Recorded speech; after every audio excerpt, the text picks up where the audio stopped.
Sinong nagmamahal sa Panginoon? Yan.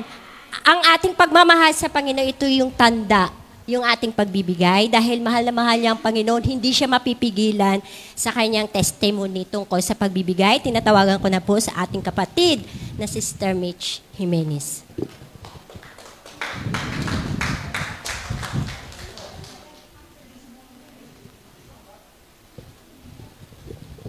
Amen. Glory to God. Hallelujah. Good morning po sa inyong lahat. Again, narito na naman po ako, Sister Mitch. Maraming pong salamat sa Lord. Salamat dahil again, nakatungtong na naman ako sa pulpito. And kanina, sinabi ni Maring Weng, na ating sister in Christ, na ako, baka pwede mag-testify. Ang tindi ng tanggi ko. Kasi sabi ko, Marge, baka pwedeng end of month. Ako na kusang tatayo. Kasi nga, sabi ko, may pinagdadaanan pa ako. Financial. Alam mo naman yun, sabi ko. So, pero niloob ng Lord na, kasi ang Kristiyano, bilang Kristiyano, syempre, habang nabubuhay tayo sa mundo, hindi po tayo mawawalan ng ipapatotoo. So, salamat sa Diyos. Maraming salamat sa Lord. So, umpisahan ko po yung patotoo ko na naman. So, 3 months na po ako wala pong maayos na trabaho. And again, single mom po ako sa hindi po nakakakilala. Ayun po, 7 years single. At ang mabuti ang Lord kasi binigyan niya po ako ng mababait na anak. Ayun po yung katuwang ko sa buhay pag wala ng trabaho.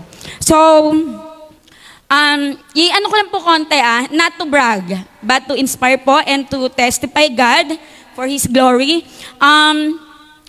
Ang Lord napakabuti, binigyan niya po ako ng iba't ibang klaseng trabaho. Again, naikot ko na po halos ang buong Ortigas. So, naging telemarketing po ako, collection specialist, call center din po, and sa nakalipas na buwan, nag-apply po kami ng local. Pero ang buti-buti ng Lord, hindi inalaw ng Lord na sa local ako mapunta. And meron na po akong job offer and tomorrow po is magi-start na po ako sa BGC. And sabi ko sa Lord, God, ayusin ko na po ito. Kasi pag ako po sa isang company, meron po akong hindi nagustuhan. Umaalis po talaga ako. At nasobrahan po yata yung confident na binigay sa akin ng Lord. Kaya ganun-ganun na lang ako umalis sa trabaho. The feeling ko, agad-agad po akong napapasa sa trabaho. At nangyayari naman po yun.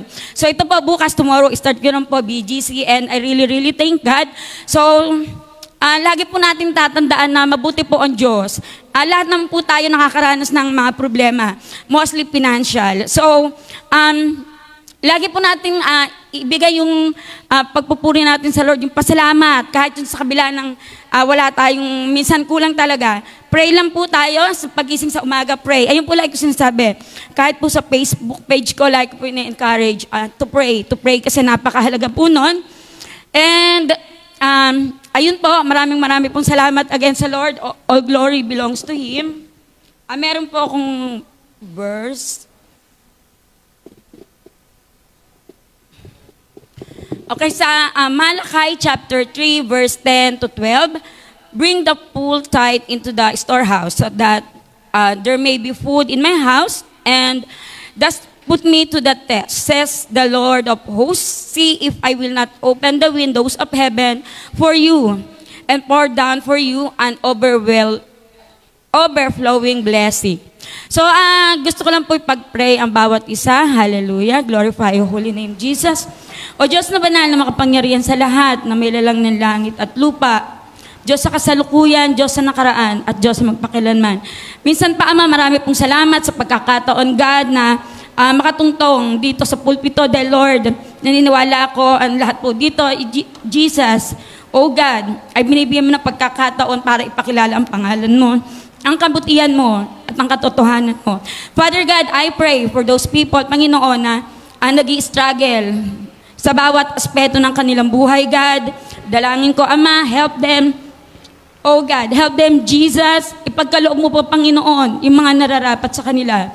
I-bless mo po ang kanilang buhay, God, sa lahat ng aspeto ng kanilang buhay, physical, emotional, mental, spiritual, and financial, oh God. Hallelujah. Father God, without you, we are nothing. So, I encourage everyone, magbigay po tayo ng ating tithes and offering. Ngayon, kung wala po tayong pan-tithes, pwede po tayo magbigay ng offering. Sa may kakayahan pong makapagbigay ng tithes, 10%. Ito po ibigay po natin sa Lord, wag po tayo magdamot sa Kanya dahil lahat po ay galing po sa Kanya. Salamat po.